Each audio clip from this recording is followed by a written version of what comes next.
The following program is for mature audiences only. The views expressed by the people and other guests on the podcast are their opinions and their own and don't reflect the institutions or establishments that they work for. So please do not get our asses fired or canceled. Thank you very much. Enjoy the show.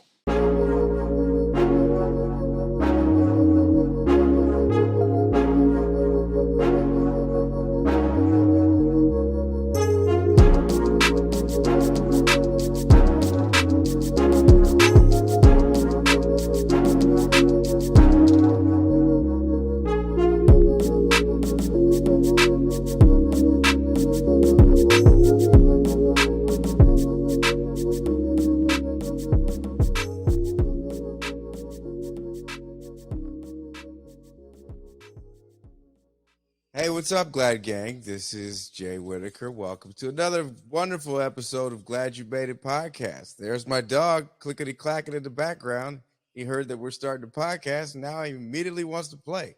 If you'd like to donate to the Patreon to help us get a freaking dog sitter, go to patreon.com/gladyoumadeit. There, you can donate and help support and keep Wilson. You know what? That's what we're going to do. If you want to support the podcast, just buy Wilson treats. We're going to get Wilson. He's going to be a fat bitch when this is all said and done. All right? No, he's going to stay on his diet. Joining me is my lovely wife and dog dietitian, Kat Humano Whitaker. Hey, baby, how you doing? Hello. What's Wilson, up? can you? All right. If you do support the podcast, we're not giving them squeaky toys. You might hear some squeaky toys during the beginning of this episode. Just mind that. Just know that we're people, that we are humans that also have a dog human. That doesn't. He's not a werewolf. He is just a human. He's a dog with a human name. His name is Wilson, and he is our dog. He is our dog, and he is a good boy, I think. Kat, how you doing, babe? I'm all right. All right. So her and I have been catching up. I've had like a lot of shows in the last couple weeks, and so last night we caught up on a lot of TV. You know, I watched She-Hulk earlier today, so I'm all caught up on She-Hulk for this week. Then we started Lock and Key season 3, which we just gave a giant middle finger to this episode. We actually we got mad together, which made me happy because You know what it is? It's a good show that does some dumb shit. Yeah, it's overall great show, and then they just have moments where you're like, "The fuck? What are you? You're like, what are you you doing?" This episode, you know what I mean? That whole episode could have been like 10 minutes, 20 minutes shorter. Leave all the emotional conflict out of it and just keep it moving. Like there's shit. Like we're watching this and we're like, yo, they don't have time for this. You know what I'm saying? And there's just I don't even mind that with like the character development in the story, but there's just moments that just don't need to happen. And the most recent storyline I'm pissed about. So we'll see. We were both like, let's just go do the damn podcast. But then we missed it the first week, but we did watch the second week, which actually worked out better for us because we got the chance to watch 2 episodes back to back. We finally started watching Game of Thrones, House of Dragon, and we're in it. We're in it. I don't know about you, babe, but I'm in it.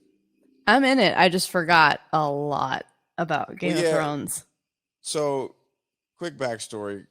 Kat and I, when we first met, she had to like cram like 6 seasons of Game of Thrones to like, because I wanted to watch season 7, and then I think, I don't know, maybe season 6, I don't know, but you had to cram a lot of Game of Thrones in a short amount of time. Wherever we were at in 2018.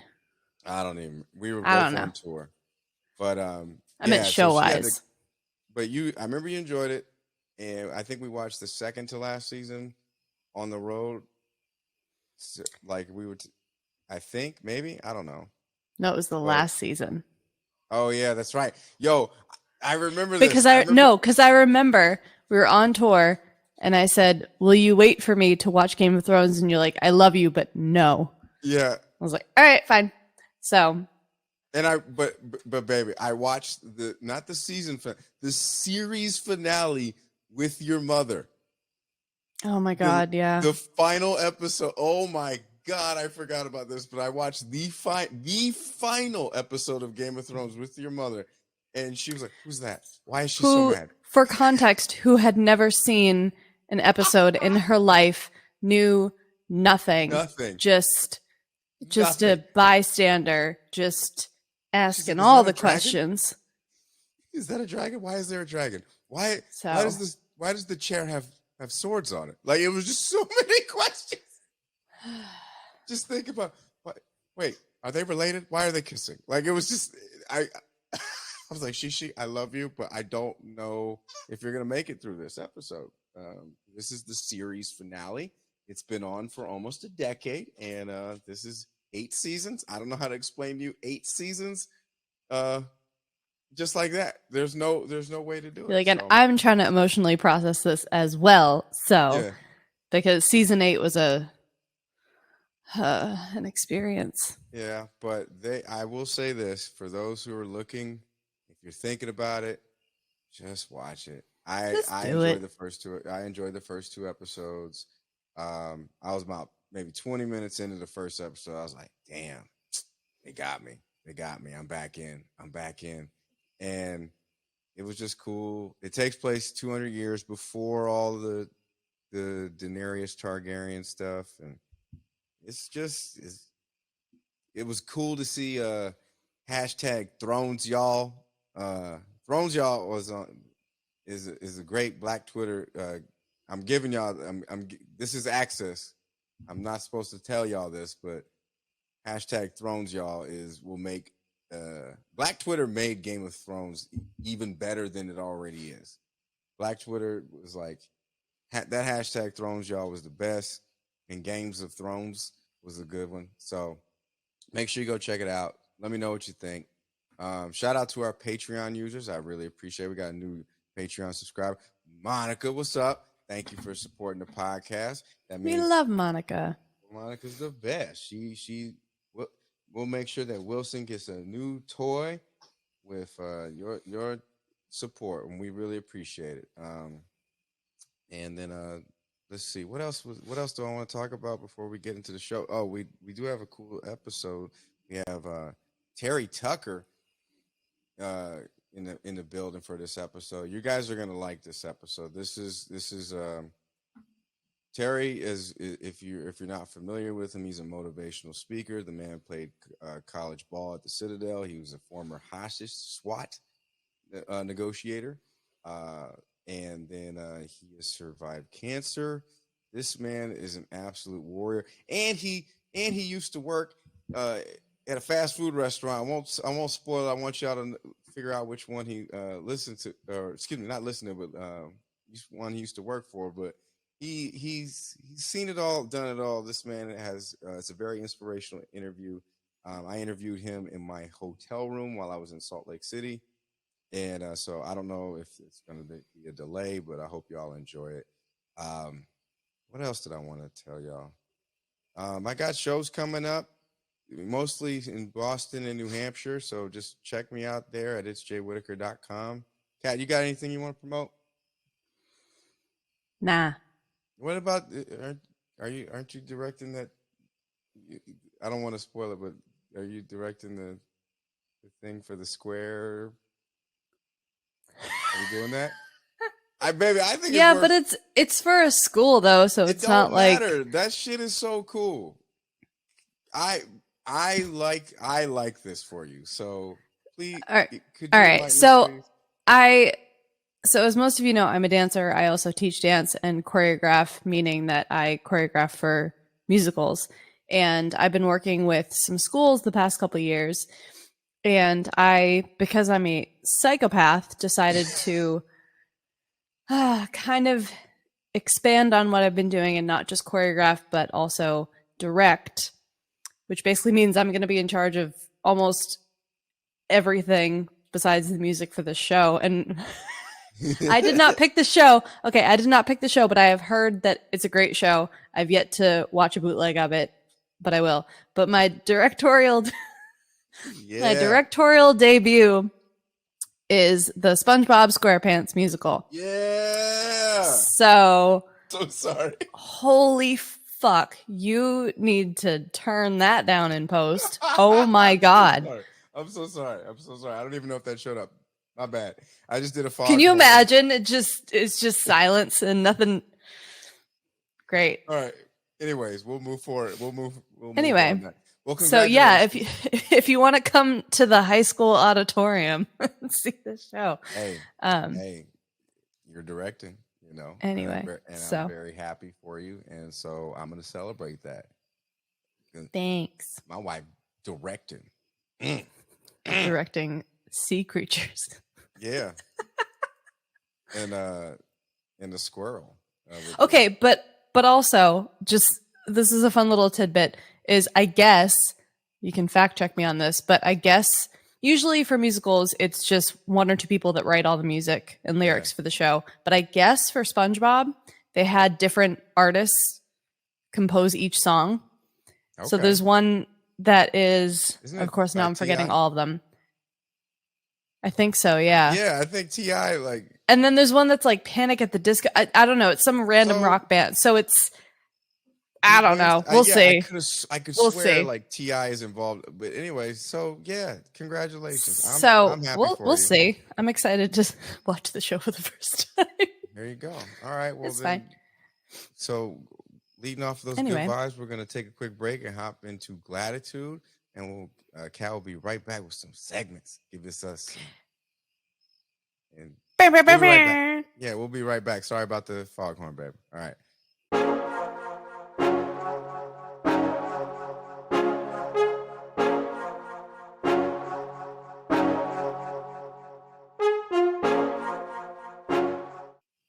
Let's see. 3, 2, and we are back. Welcome back to the show. We got some gratitude for you. Kat's gonna read. If you don't know what gratitude is, it's just a little fun weekly things that happen in the world that we live in, and I kind of blind react to them. Sometimes I see them beforehand, sometimes I don't. But we just blind react, and she hits us with some news that'll make you laugh or kind of just whatever, make you feel good. What you got, babe? I got a little bit of both. Okay. So I got 2 news stories for you. So I like to read the headline and then give a little summary. So first one is, goats climb on Alabama deputy's patrol car, eat paperwork. What? So a sheriff's deputy in Alabama captured photos and video when a pair of goats accosted his patrol vehicle and ate some of his paperwork. Doing the Lord's work. Accosted. Right. So the Madison County Sheriff's Office said the deputy returned to his patrol vehicle after delivering some documents and found 2 curious goats investigating the car. One of the goats climbed into the vehicle through the open driver's side door and started eating some of Deputy Thrower's paperwork. The other goat climbed up on the hood of the car. What? So I guess he was able to shoo them away eventually, but I'm sure there's a few people that got out of speeding tickets or some serious crimes. Shout out to the goat. It's a toss up. Yeah. So probably I hope they ate some citations, or some parking tickets or some speeding tickets. Yeah. Something dumb. Yeah. Hopefully something dumb. Hopefully not any crucial evidence. Like I hope these weren't crooked goats or anything like that. Mob goats. Know. What's that? Mob goats. Yeah, they could. Who knows? These could have been mob goats. They could have been crooked, and they may. I don't know. Hopefully, these goats are trying to just help out. Not trying to do anything crooked. I just hope they're just maybe like, hey, this guy was going 35 and a 30, just a little bit off. Just maybe eat that ticket. How about that? So shout out to the goats. What's up? What's next? All right. So this next one, this is a little bit more sweet and heartwarming, but there is a funny side to it. All right, so Massachusetts man surprises senior community residents with brand new shoes. So I know. So residents of the Two Life, the number 2 sounds like a Two Life rap gang. Two Life. Life. Senior community. That does not sound like a rap gang. That sounds like a Christian rap youth center. That's what it sounds like. I go to Two Life Church, guys. Oh, yeah, that's true. Yeah. What's up, guys? Two Life, man. Two Life. Everybody turn to Ephesians. It's going down, or we're going to have a pancake breakfast. Two Life is going to perform their new single, Forsaken. Oh, God. It's one of those groups that covers popular songs. Yeah. Like the, what is it? The Cha-Cha Slide, but it's all religious. Yeah. Anyway. Praise to the left. Praise to the right. What is it like? Stomp on the devil.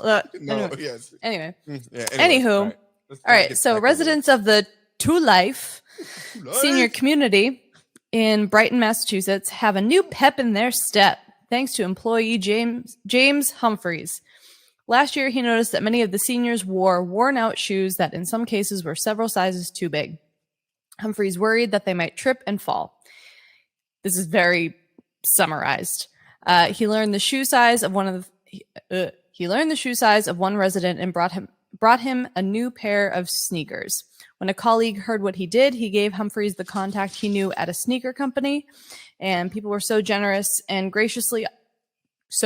and generously, I can't read, generously offered to donate 20 pairs of shoes to residents who needed them most. Guess the shoe brand. Crocs? Skechers? That's exactly who it would be. I don't know. What? New Balance. New Balance. Yay. Good for them. Dad shoe. Oh, okay. Yeah. All right. Yeah, all the seniors walking around in their brand new New Balances. You know what? I'm with that. That's cool. Shout out to the Two Life getting some new shoes. Good for them.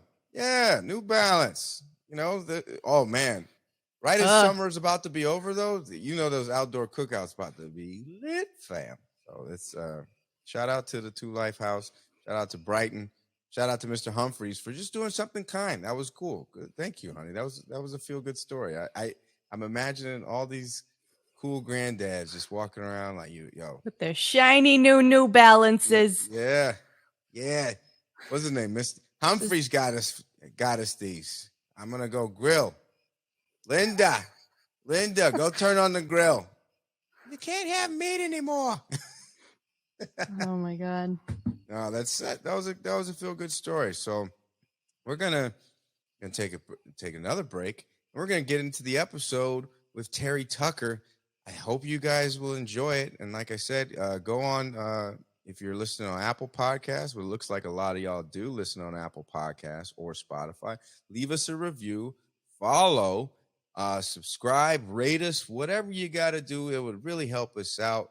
That would help a brother out. So just go ahead and do that. Subscribe to the podcast.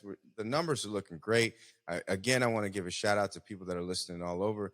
We got people in Texas, California, obviously Utah, and Massachusetts are holding us down. Illinois is in the building. There's a bunch of people. So you take care, and we'll be right back.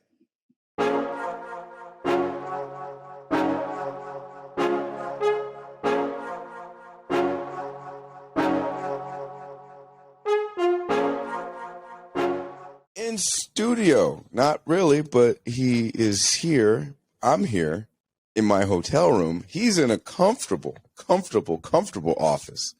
You know, got books and looks like little Funko Pops and pictures of the family. We have Terry Tucker joining us. Good morning, Terry. How you doing? I'm great, Jay. Thanks for having me on. I'm looking forward to talking with you. This is great. For those who don't know Terry Tucker, he's the founder of Motivational Check. He's a former NCAA Division I basketball player, so the man can hoop. He's SWAT team hostage negotiator and a cancer warrior for the past 10 years. This man has seen it all, done it all. You are the most interesting man I've talked to in a long time. Are you the Dos Equis guy in disguise? What's going on? Am I the most interesting man in the world? No. I don't think so. My brothers would probably tell you I wasn't, but you never know. How many brothers do you have, if you don't mind me asking? I have two brothers. It's so funny. They were here visiting me. So you can't tell this from looking at me, but I'm 6'8" tall. Wow. And I played college basketball at the Citadel in Charleston, South Carolina. Yeah, I've got a brother who's 6'7", who was a pitcher for the University of Notre Dame's baseball team. Another brother who's 6'6", who was drafted by the Cleveland Cavaliers in the National Basketball Association. And then my dad was 6'5". So I sort of joke that if you sat behind our family in church growing up, not a prayer's chance you were going to say anything that was going on in front of you. So, right on. That's, well, yeah. I remember sitting behind a family that was very tall like yours. So, yeah, kind of mad at you right now, but it's all good. But so obviously you used to hoop, and then just could you, if you could, just take us from day one to where you are now. Like, well, not obviously day one. I don't want to hear about when you was an embryo and everything, but I'm just saying, just take us from how'd you grow up? Where'd you come from? How did we get to where we're at? So I grew up on the south side of Chicago. As I said, I'm the oldest of three boys. We were all, we all played sports. We all, we're old enough that, we were playing football during football season, then basketball, and then baseball. So it was just, we were just active and then we kind of all specialized, two of us in basketball and then my other brother in baseball. Got a scholarship to play basketball at the Citadel, had the very good fortune to play against Michael Jordan in North Carolina in 1982, his freshman year, the year they won the national championship. Kind of a funny story there. My youngest brother, who went to Notre Dame, was the basketball coach at Loyola Academy in Chicago and coached Michael Jordan's two sons when they were in high school. Wow. And he tells kind of a funny story. He said, one day I'm at practice and it's toward the end of practice and I'm teaching the players a drill and I look up and nobody's paying attention to me at all. So I look over where they're looking and Jordan had come into the gym. As a dad, I'm here to pick up my kids after practice, not, as in any basketball capacity whatsoever. And so my brother looks at him and says, hey, Michael, you're a little bit of a distraction. Would you mind stepping out in the hall until practice is over? And Jordan and his wife were incredibly gracious people. They didn't try to micromanage my brother or coach the team or anything like that. And Jordan was like, sure, coach, sorry, I'll wait, out in the hall till after practice. And later my brother thought, I'm probably the only coach in the history of basketball that ever kicked Michael Jordan out of practice. So, it's just kind of a small world in a lot of ways. So graduated from college, first person in my family to graduate from college, move home to find a job, find that first job in the corporate headquarters of Wendys International, the hamburger chain, in their marketing department. Did you come up with the 4x4? Did you come up with the... No. But I was really there, and I don't know if you remember. You're pretty young, but I don't know if you remember. We had a commercial, a little old lady called Clara Peller who kept going around saying, "Where's the beef? Where's the beef?" Okay, yeah. You remember that? So I was there during that, and that. So it was a lot of fun. I learned a lot. Who came up with the spicy nuggets? That's all. That's what I want to know. Spicy nuggets were kind of after me. I was in the heyday of when Wendy's had breakfast. We were testing hot dogs. You'll kind of like this story. So we had a piece of equipment that was called a 3WR, and it rolled the hot dogs back and forth to cook them. And 3WR stood for Wendy's Wonderful Wiener Rollers. So it was good times. No, I do remember. One of my friends sent me this video. It was like Wendy's grill skills or something. If for those listening, go find this video. It's on YouTube somewhere, and it's like grill skills. It shows how Wendy's would have the square patty, and it was called grill skills. I don't know if you remember that or if you were around for that, but that video is gold. Go check it out. I'll have to check it out. I have not seen that. It's good because it's kind of got like the '90s flair. So they're trying to appeal to the hip hop generation. It's fun. It's cute. But so well, Wendy's, it's funny. Wendy's, like you say, has the square hamburgers where everybody else has the round. Dave Thomas, who was the founder of Wendy's, rest in peace. had Rest in peace made to the God. square. Yeah, Wendy's. Yeah, he made square hamburgers because his mother taught him not to cut corners. So that's why he made the hamburger square instead of round. Okay, my brother is if my brother's listening to this, he's really going to appreciate this. So because we love us some Wendy's. This podcast is not sponsored by Wendy's, but we encourage you. Maybe I know we encourage you to go to Wendy's. Okay, so corporate world of Wendy's, and what happened there with the 3WR?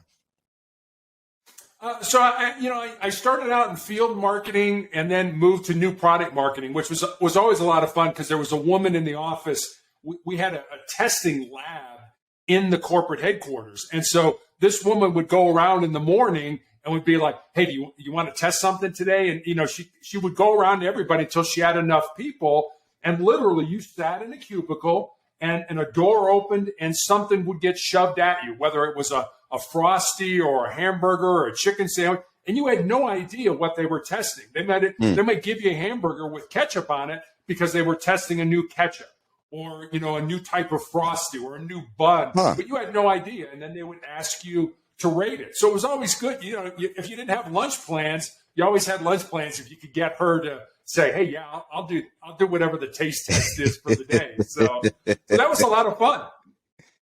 Good times. See, okay, you on the hustle. He's like, "Hey, what can I get for lunch? Hey, bring me into the room where you test something, and we'll make it happen." Yeah, what are you testing today?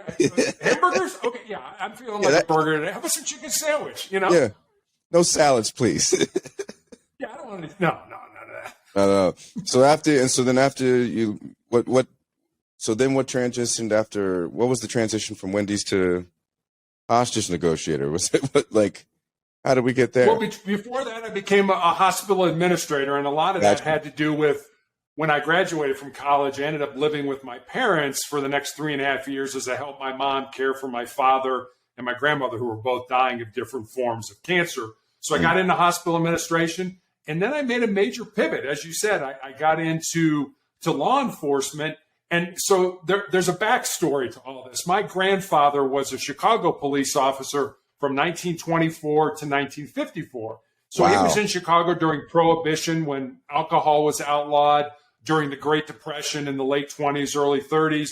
And when, Al Capone and those guys were shooting up the town, and he was actually shot in the line of duty with his own gun. It was not a serious injury. He was shot in the ankle.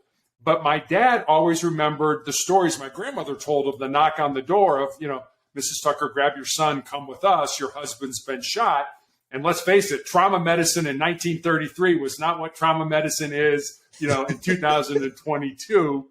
Pour some vodka on it. Yeah. When I expressed an interest, when I expressed an interest in going into law enforcement, my dad was absolutely not. You're going to go to college. You're going to major in business. You're going to get out, get a great job, get married, have 2.4 kids, and live happily ever after.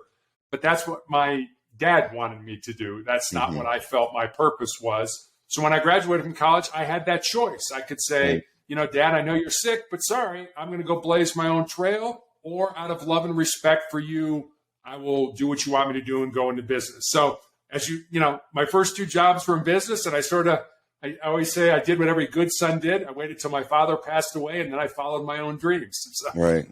No, and I appreciate you sharing that, and I love to always hear stories about the pivot.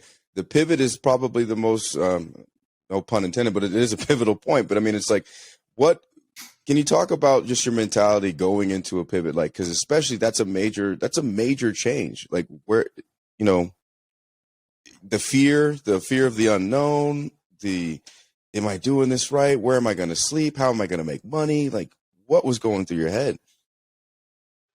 Yeah, you're absolutely right. And that's a great question. And I was a 37-year-old rookie police officer, which by most accounts is pretty old to be doing that. I can tell you this: I took a whole lot more Tylenol in the police academy than all the younger people did, because of everything we went through. But it was my wife and I had recently been married. We'd moved out to Santa Barbara, California, and I remember seeing a circular for Santa Barbara City College that says if you take this class, then you can apply to be a reserve police officer with any agency within the state. So you can imagine how that went at dinner. My wife had married me when I was a suit and tie, 8 to 5, Monday through Friday kind of guy. And I'm like, hey, hon, I'd like to take this class and see how it goes. And, maybe work nights, miss birthdays and anniversaries, get sick all the time because you're out in all kinds of weather, all the fun stuff. And my wife was incredibly supportive and has been my entire life. And so she was like, take the class, see what happens. So I did, and I got on with Santa Barbara PD as a reserve. Our daughter was born. We moved to Cincinnati, Ohio. And I told her that. I said, I want to do this full time. I want to go through the police academy. I want to be a full-time officer. And again, very supportive. And it was scary. It was like, I feel the calling, but do I really know what I'm doing? And I'll be honest with you, having that job at Wendys and being a hospital administrator gave me some life experience that I was able to bring, to law enforcement that I think helped me be a better policeman. Yeah. Well, no, I appreciate you sharing that because I mean, that is and I'm glad that you have a great support system because yes, you do need that support system. I'm a stand-up comic and I have to tell my wife I'm going to go on the road and I'm going to do shows. I'm going to sleep in this hotel. I'm with spotty Wi-Fi doing my best. And so, I'm not putting myself in danger like you were every night, but I mean, I'm just glad that you were able to have that support system because a lot of people just don't have that. And to anyone that is out there, that's listening and saying, oh, well, how do you, I don't know. How do you find that support system if you don't have one? I mean, I think, first of all, you've got to rely on yourself. You've got to be, resilient. You've got to be, you've got to believe. And you're your one-man operation. You're a comic. I mean, you have to produce every day. You have to get up and make it happen and adapt and change and innovate. And if you don't, you're not going to be successful. So you rely on yourself. Yes, you have a wife and you have a support system of friends and things like that. But, it's the same way. I think you need to start with yourself, get your house in order, and then surround yourself with people that care about you, that love you, that support you, and probably most importantly, that are willing to tell you the truth, even if it sacrifices the relationship they have with you.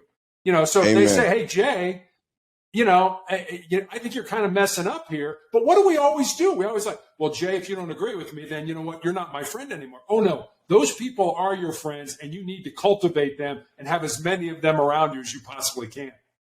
That's the most honest. That's to anybody that's listening. That is solid free game right there. That is chef's kiss. Mwah. That is free game right there because there's a lot of people. I'm like you, Terry, where I shoot straight with my friends, and because there was a time in my life where I didn't have honest people around me, and until it took some people to just pull me by my collar and literally say, "Yo, man, you are messing up," and and so I'm just glad that you have that, and also to touch on what you said, getting your house in order. Whether it's your family situation or just being organized in general. My house is in complete disarray, but it's still somewhat in order. But I think it's important. Just to piggyback off what you said, I think it's just important. Everything that everything you said about getting your house in order, I really, really, really like that. And so now you're a police officer, and then. Where you just work in the beat, and then you decided to. I don't know. Take me through that process because I don't understand the whole hostage negotiator part. So I started out, went through the police academy, got out. I was a rookie cop. I was working nights, in a marked car, in a uniform, answering radio runs and stuff like that. Did that for about 4 years, and then, you'll probably laugh at this. Then I became an undercover narcotics investigator. So Okay. here's this 6'8" white guy, and I never changed my appearance. I never grew a beard. I never grew my hair long. I just was me. And people were like, well, how did you do that?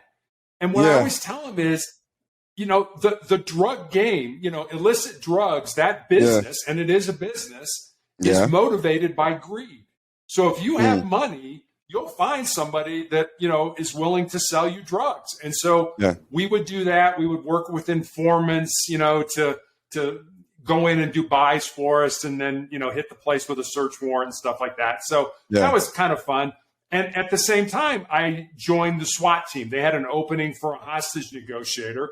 And, being a college basketball player, following my dreams in the law enforcement, I always wanted to be part of the best. And, SWAT on most police departments is the best. They get the best equipment. They have the best officers. They get the best training. And so I wanted that. And so I had to go through the whole, I had to do the physical fitness. You had to run so much, do so many push-ups and sit-ups. And I was probably in my 40s at this time.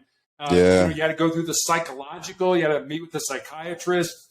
You had to take tests. You had to, they talked to your old bosses. They had interviews. And then they chose, from a pool of people that were interested, 3 or 4 of us to add to the hostage negotiation team. So that's kind of how that started. I mean, I feel like personally, if I'm in a situation, if I'm a criminal and I'm in a bad situation, I see a 6'8" dude come out to negotiate. Negotiation's over. Like I'm like, hey man, you know what?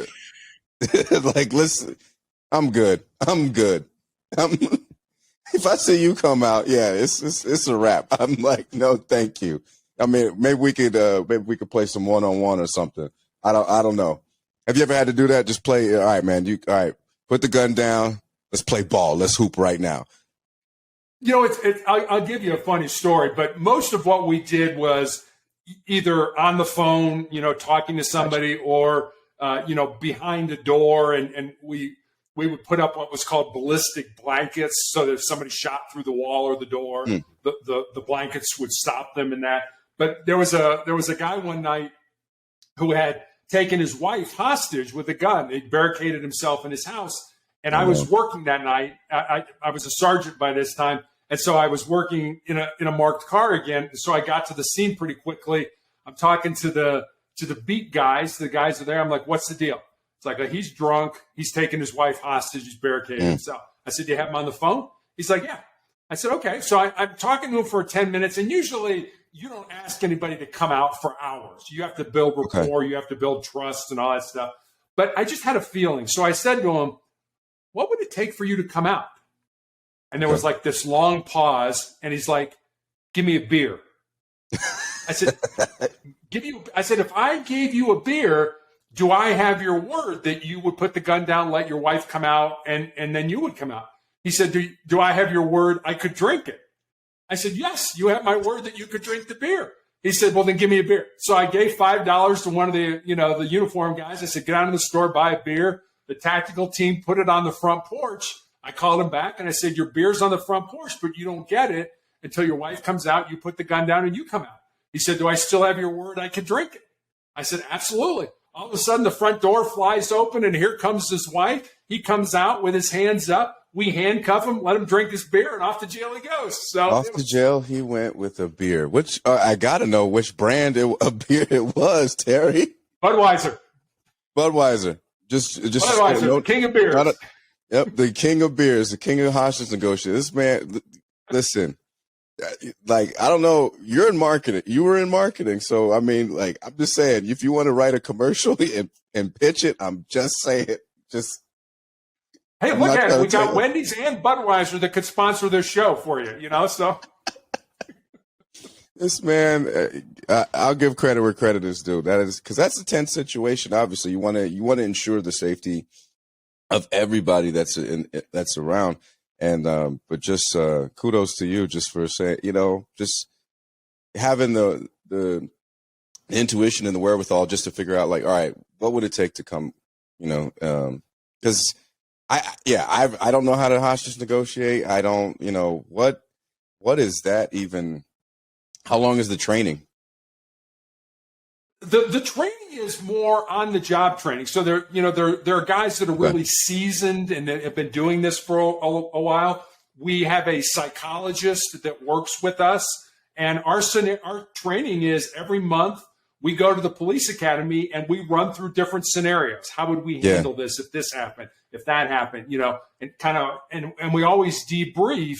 And, if we do our job right, then the tactical team won't have to use any of the toys that they have, all their guns and their, armored vehicles and stuff like that. And about 90% of the time we were successful in getting the person out.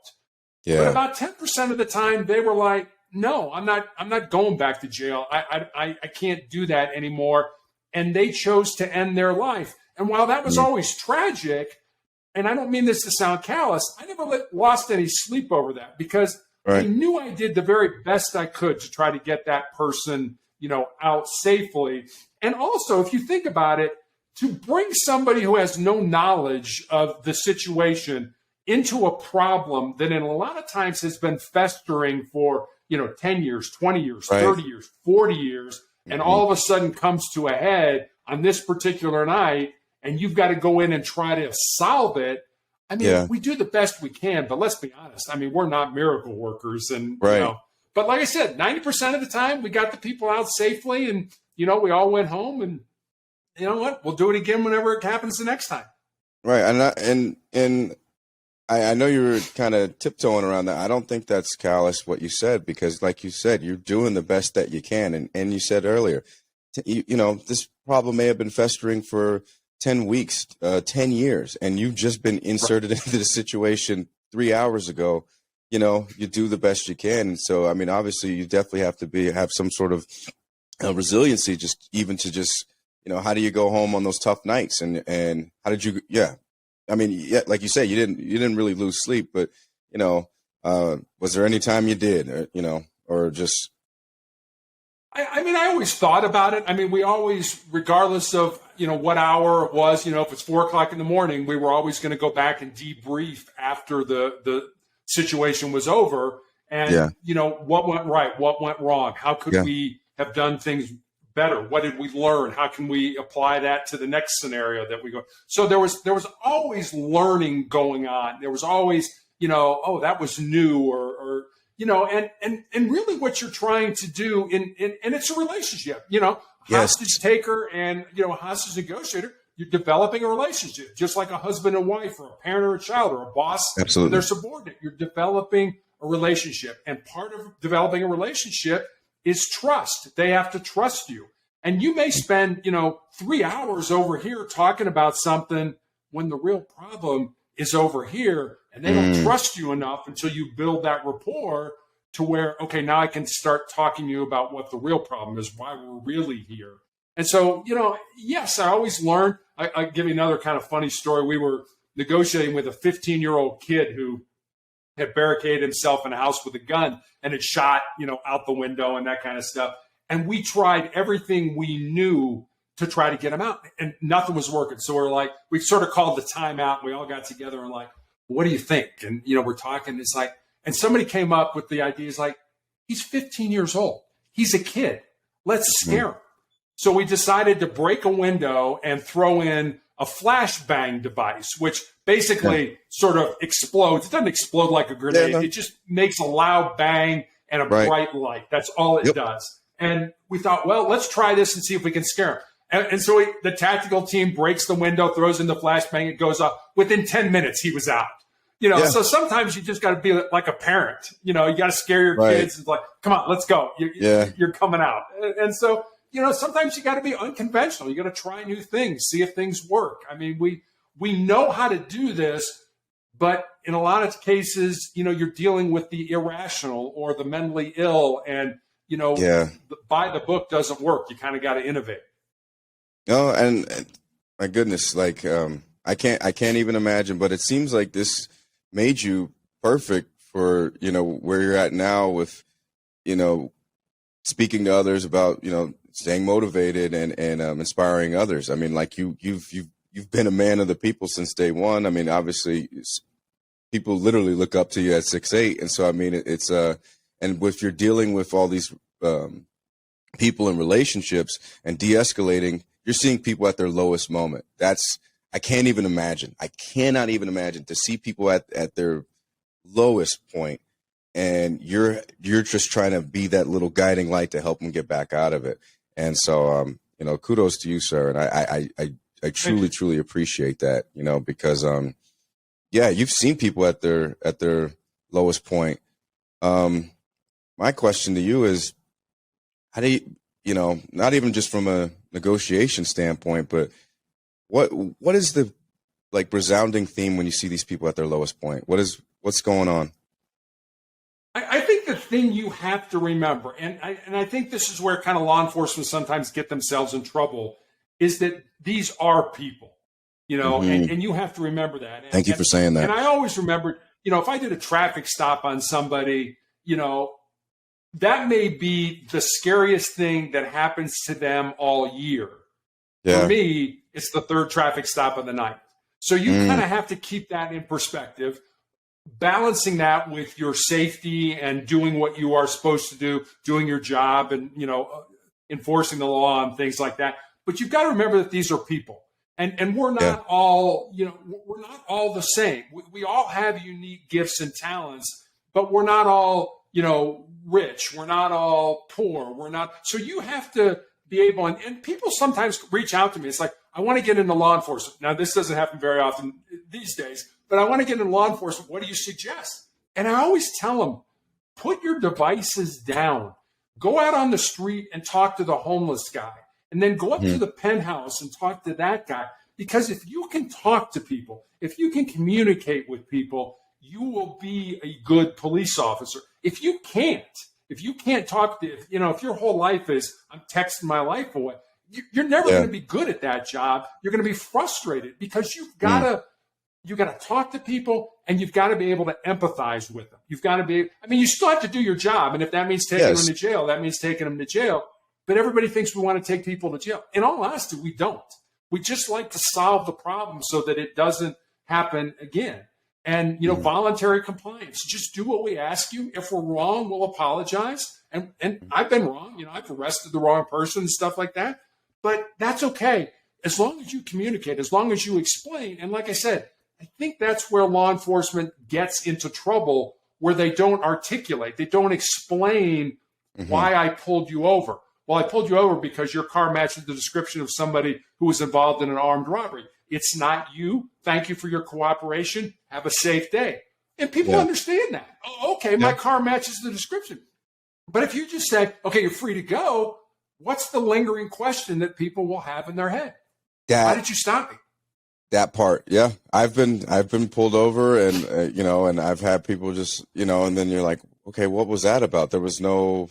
I didn't know why I was being pulled over, and then they was like, all right, you're free to go. And I was like, what the hell was that about? And then, you know, I'm like, what, okay. But yeah, like you said, explaining and just clarifying the story, showing empathy, then realizing like, I'm nervous, you know, like, let's call it what it is. Like, I'll be honest. Like, if I grew up in Inglewood, if I see 6'8" Terry Tucker hop out of the car, I'm scared shitless. Okay. Like I'm going to be a little bit nervous and like, what did I do?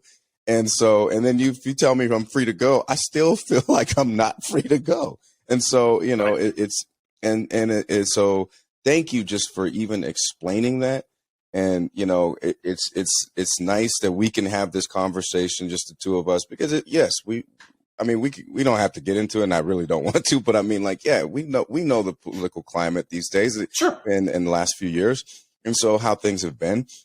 And people have the perception I'm not in law enforcement, but I am a military member. And so some people see our jobs as similar at times. Right. They see us as either heroes or part of the problem. And it's kind of frustrating at times, because I'm like, no, I'm just want to serve my country. That's it. That's really it. And everybody wants to go home. Everybody wants to go home. I'm a firm believer in that, you know. And so, thank you. That's, really. You know, you always see to serve and protect. That's our motto. Now, our motto is everybody who comes to work today goes home as good or better than when they came to work in the first place. That's our motto. My man. That doesn't look good on the side of a police car, but, you know. It really doesn't. It really doesn't. It really doesn't. Instead of to serve and protect on the side of a police car, be like, listen, everybody wants to go home. Y'all want a beer? Question mark. You know what I mean? Like it just, Right. you know. But so now, so you've left the force after this point, correct? I did. My wife lost her job. She supported me in the law enforcement. She's always been the primary breadwinner. She lost her job in Cincinnati. We had to move to Houston. And so it was time for me to find something else to do. So that's when I started a school security consulting business. I coached girls high school basketball. And it's also the time that I got diagnosed with cancer. Oh my goodness. Let's get into that. I wanted to see when did you find out? 2012. Like I said, girl high school basketball coach, had a callus break open on the bottom of my foot right below my third toe. And initially I didn't think much of it because as a coach, you're on your feet a lot. But after it didn't heal for a few weeks, I made an appointment and went to see a podiatrist, a foot doctor friend of mine. And he took an x-ray and he said, Terry, I think you have a little cyst in there and I can cut it out. And he did. And he showed it to me. It was just a little gelatin sac with some white fat in it, no dark spots, no blood, nothing that gave either one of us concern. But fortunately or unfortunately, he sent it off to pathology. And then 2 weeks later, I got a call from him. And as I mentioned, he was a friend. And the more difficulty he was having explaining to me what was going on, the more frightened I was becoming. Until finally he just laid it out for me. He said, Terry, I've been a doctor for 25 years. I have never seen the form of cancer that you have. You have a rare form of melanoma. Most of us think of melanoma as too much exposure to the sun, and it hurts the melon, the pigment in our skin. This is a rare form of melanoma that appears on the bottom of the feet or the palms of the hands. And because it's so rare, he recommended I go to MD Anderson Cancer Center in Houston and be treated. And that started my 10-year odyssey through cancer, which has seen my left foot amputated in 2018 and my left leg amputated in 2020. Wow.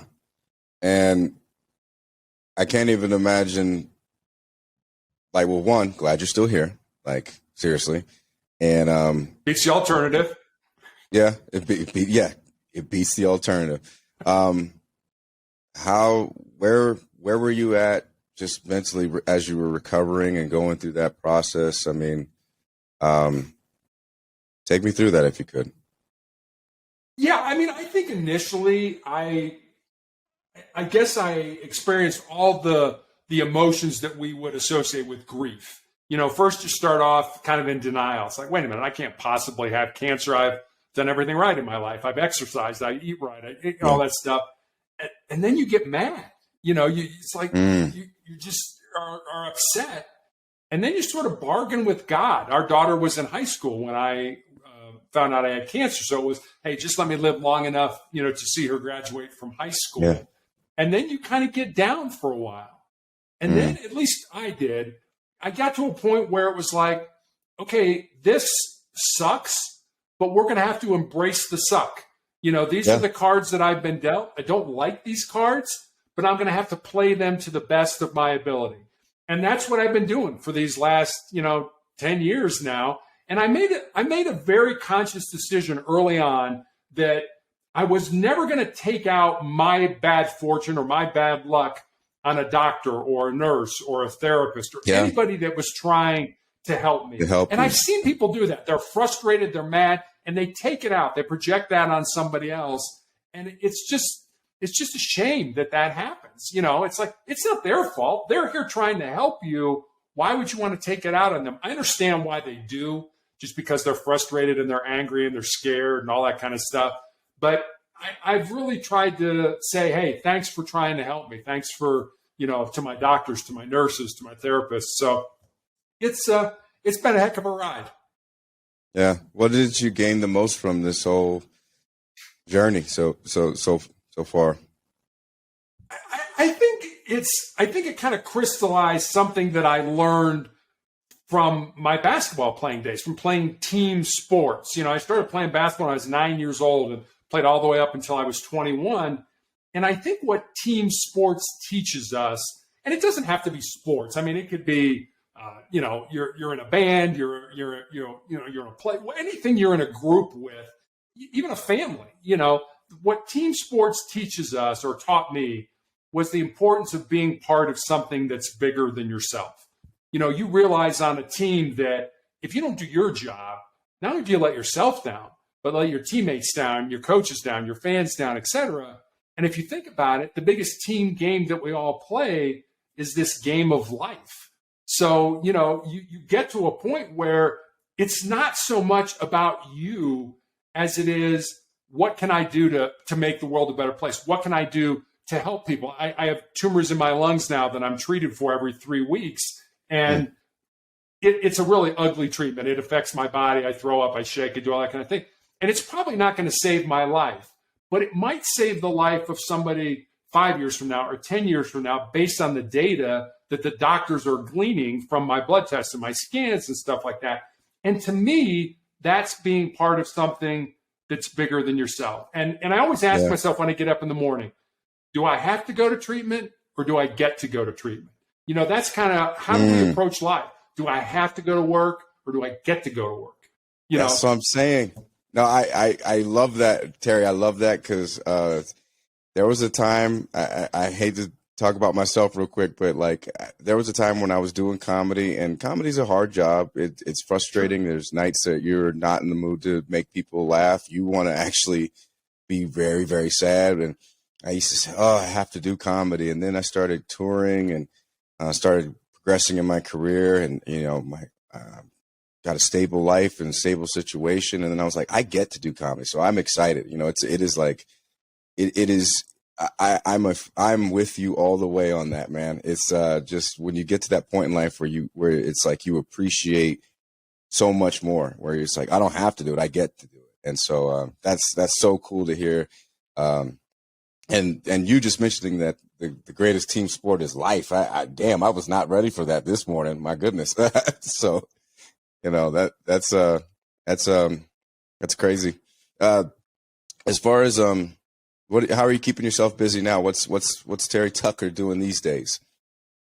Yeah, so I made the brilliant business decision to start a motivational speaking business right when the pandemic hit. So probably you're going to dismiss everything I say after this because like this guy's an idiot, for doing that. But but that like everybody else who had a business going, who had I don't know how you did, comedy. I mean, obviously, clubs probably weren't open. You couldn't meet and things like that. So you had to adapt. You had to innovate. And I remember the first person that reached out to me and said, "Hey, would you like to be on my podcast?" And my answer was, "What's a podcast?" I had no idea, what that was. And that was probably more than 500 podcasts ago. I've been fortunate to be on 500 podcasts all around the world, with just some amazing people to sort of tell my story and what I've learned from it, and hopefully, help people out. And so I changed from, I'm going to do motivational speaking to I'm going to do it on podcast. And now that things are opening up again, I'm starting to get back out there and talk, to groups and stuff like that, which I love. I miss, and I'm sure like you play off the crowd. You like having a crowd there saying, "Hey, Jay's having a great night." He's really hitting. These are great jokes. That's the same way I feel. When you're isolated, when you're in your house, when you're, you can't be around people. It's like, man, I want to interact with people, and I'm sure the same way with you. So for me, it's just been great now that it's kind of opening up, and I can get back out there and do that. Yeah. Well, how can people find you? So I have a blog called Motivational Check, and it's motivationalcheck.com. Every day I put up a thought for the day, and with that thought kind of comes a question about maybe how you can apply that thought into your life. On Mondays, I put up the Monday morning motivational message, which a lot of times is a video or a story I find online that I think would resonate with people.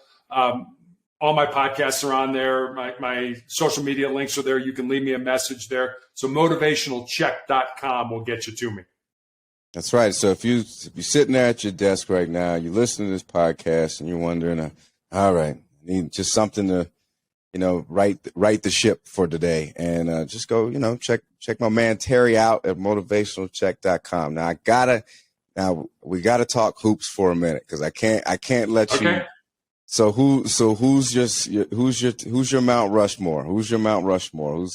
Who's up there? Certainly Jordan. Yeah. I think Kobe. Mm-hmm. Magic, Kareem, and Larry Bird. That's an unbeatable team. Unbeatable. Yeah, I can't really argue with that team. If that was a starting five, Magic at the point. You know, you got Larry at the 4, Kareem at the 5, and then Jordan and Kobe doing what. There's plenty of spacing for everybody. I think, you know, absolutely. There's going to be a lot of ISO. Yeah, but I'm looking for that sky hook from Kareem. Right. Yeah, absolutely. So, and then just like real quick, what was your game like? What was your best shot? What was your physical guy? You know, I had 3 knee surgeries in high school, so I was very fortunate, very lucky to play in college, not alone to play at the Division I level. I was just lucky that, you know, I grew up in Chicago. So, I mean, Isaiah Thomas, who you probably remember, yes, I do. He was in my conference. I mean, we used to sit together. We would talk to each other in the summer when we would come home. He went to Indiana, played for Bobby Knight, won a national championship, and then went on with the Pistons and won a couple NBA championships. And it's funny because we used to talk about our philosophies and stuff. And I said, you know, what's it like playing for Bobby Knight? And he said, Knight's, you know, he's very demanding, but he's an incredibly loyal person when it comes to his players. And he said Knight had a saying, and I thought this was kind of interesting. He said Bobby Knight used to have a saying that mental is to physical as 4 is to 1. You know, so here's this great coach teaching elite athletes how to use their bodies, you know, to be great basketball players. But what he's really saying with that quote is that your mind or your mindset is 4 times more important than anything your physical body's ever going to do. Right. It is mindset. I always think about the Prefontaine and just the, you know, trying to break the 4-minute mile and everything. It hadn't been broken for years. And then he did it. And then everyone started doing it. It was just it was just seeing how far your mind can go. So thank you just for sharing that.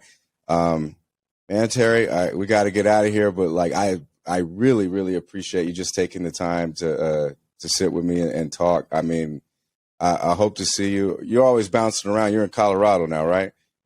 I am. I think we're here to stay, though. So okay. If I'm in a show, I'm trying to actually lock down some shows in Colorado. You know, Fort Collins, Denver, Colorado Springs. Yeah. I don't know, but listen, sir. I'm gonna find you, and hopefully we can laugh it up, shake hands. I would love that. Because I really, really, really appreciate you just taking the time to sit with me this morning. So keep going. Everybody out there, follow my man, Terry Tucker, motivationalcheck.com. Get your motivation on.